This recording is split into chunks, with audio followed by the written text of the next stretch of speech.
ప్రధాని మోడీ పర్యటనపై రాజమండ్రి ఎంపీ మార్గాని భరత్ చేసిన వ్యాఖ్యల మేరకు బీజేపీ ఎంపీ అభ్యర్థి కొత్తపల్లి గీత తిప్పికొట్టారు.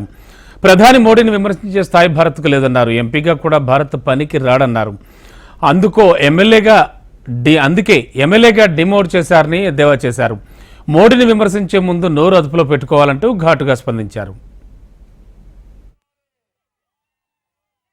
ఎంపీగా ఉన్న భరత్ ఎంపీగా నేను పనికిరాని ఇంకా ఎందుకు పక్కన పడేశారని చెప్పి ఎమ్మెల్యే అభ్యర్థిగా పోటీ చేస్తున్నాడు.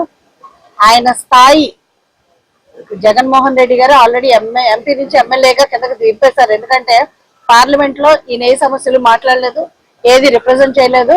కానీ ఆయన స్థాయి అని తెలుసుకుని మాట్లాడాలి. ఈరోజు ఏ ఇష్యూ ఇప్పుడు వరకు ఆంధ్రప్రదేశ్ ఇష్యూని పోలవరం ప్రాజెక్టు గురించి కానీ ఎంతసేపు అప్పుల కోసం తప్పితే వేరే ఇష్యూ కూడా మాట్లాడిన ఎంపీలు ఈ రోజు నరేంద్ర మోదీ గారిని విమర్శించే స్థాయిలో మాట్లాడడం ముందు సిగ్గుపడాలి. ఎందుకంటే మోదీ గారు ఇచ్చే ప్రతి రూపాయిని స్టిక్కర్లు వేసుకుని ఈ రోజు చివరికి 5 కేజీల రేషన్ కూడా ఇవ్వలేని ప్రభుత్వం, దద్దమ్మ ప్రభుత్వం ఈ రోజు నరేంద్ర మోదీ గారి మీద చేసిన ఆ కామెంట్స్ ని నేను తీవ్రంగా ఖండిస్తున్నాను. ఒకటి స్థాయి తెలుసుకుని మాట్లాడండి భరత్ గారు, చాలా తప్పు మీరు మాట్లాడుతుంది.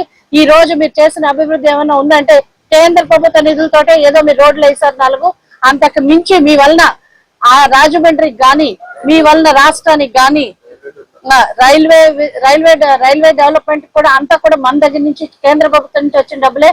ఈ రోజు మీరు కేంద్ర ప్రభుత్వ నిధులతోటి ఈ రోజు రాష్ట్రాన్ని నడుపుతున్నారు. రాష్ట్రాన్ని అప్పులు కుప్పగా చేసిన దద్దమ్మ ప్రభుత్వం వైఎస్ఆర్ ప్రభుత్వం. ఇలాంటి దద్దమ్మ ప్రభుత్వం కూడా ఈ రోజు ప్రజల్ని కంప్లీట్ గా దుర్మార్గంగా మోసం చేసిన నాయకులు మీ నాయకులు. అలాంటి నాయకులను పెట్టుకుని మీరు చిత్తశుద్ధితో 10 సంవత్సరాల నుంచి వికసిత్ భారత్ కోసం పోరాడుతూ ఈ రోజు ప్రతి సంక్షేమ పథకం ప్రతి బిందువు కూడా ప్రజలకి చేర్చాలని అహర్నిశలో కష్టపడుతున్న మోదీ గారిని విమర్శించే స్థాయి మీకు లేదు.